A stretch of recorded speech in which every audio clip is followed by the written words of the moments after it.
નમસ્કાર મિત્રો, હળવદની વાત જગદીશ સાથે. આપણે હળવદ શહેરમાં છીએ ને હળવદ શહેરનું હાર્દ સમાન આમ તો જે આપણે સરા ચોકડી કહી છીએ ને ત્યાં સિનિયર સિટીઝન પાર્ક છે અને લાખો રૂપિયાના ખર્ચે આ સિનિયર સિટીઝન પાર્ક બનાવવામાં આવ્યો હતો.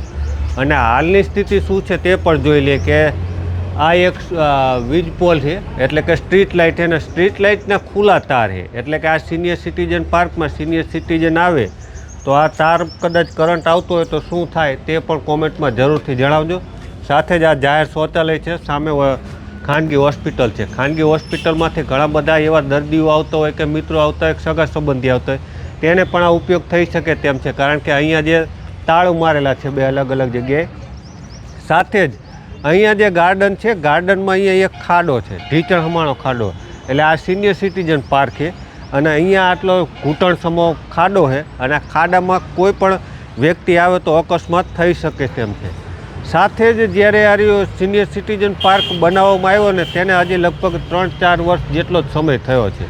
અને અત્યારે તમે હાલત જોઈ લ્યો કે પેવર બ્લોક જેટલા ખાડા પડે, એટલે આશરે 4 આંગળથી વધુ ઊંચા નીચા ખાડા છે. એટલે આ જે છે તે કામ કેવા પ્રકારનું થયું હશે તે પણ તમે જોઈ શકો છો. એટલે જે પ્રકારે રાજ્ય સરકાર કે સરકાર દ્વારા જે પણ ગ્રાન્ટો આપવામાં આવતી હોય તે વપરાતી હોય ને તેને લઈ ઘણી બધું સવાલો પણ ઉઠતા હોય છે. ને આ પેવર બ્લોકની કામગીરી છે, તમે જે જોવો છો તે પેવર બ્લોક બધાય દબાઈ ગયા અને લગભગ 4-5-6 ઇંચ સુધીના ખાડા પડી ગયા છે. એટલે આ સ્થિતિ છે. સાથે જ જે પ્રકારે તમે જુઓ છો કે છેક સુધી આ પેવર બ્લોક દિવાલને ખૂણે જેટલા છે, એટલે દિવાલને અડીને જેટલા પણ પેવર બ્લોક છે તે તમામ ખુલી ગયા છે અને બેસી ગયું છે. એટલે કેવું કામ થયું એના ઉપર તમે જ કોમેન્ટ કરીને કહેજો કે કેવું કામ થયું ને તમે જોયો છે કે નહીં એ પણ કહેજો.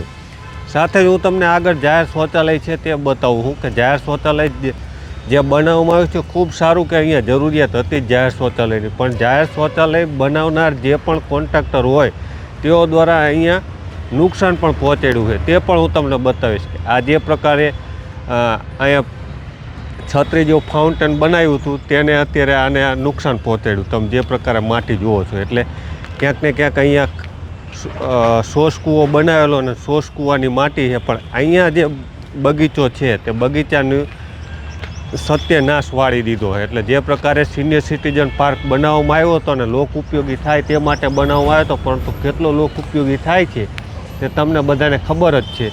અને અહીંયા ઘણી વખતે અસામાજિક તત્વો પણ બેસતા હોય છે અને જેને લઈને પણ ઘણી બધી વખતે ફરિયાદો ઉઠતી હોય છે. એટલે આ બધી જો યોગ્ય રીતે સફાઈ કરવામાં આવે, સફાઈ કામ હાથ ધરવામાં આવે, સમારકામ હાથ ધરવામાં આવે તો યોગ્ય રીતે લોકો ઉપયોગી થઈ શકે તેમ છે. પરંતુ હાલ તો જે પ્રકારે જોઈ છે કે આમ પણ 2-3 જગ્યાએ નુકસાન કરેલું. પેવર બ્લોક તો ક્યાંય લગભગ મોટાભાગની દિવાલ સાઈડમાં ક્યાંય પણ છે નહીં.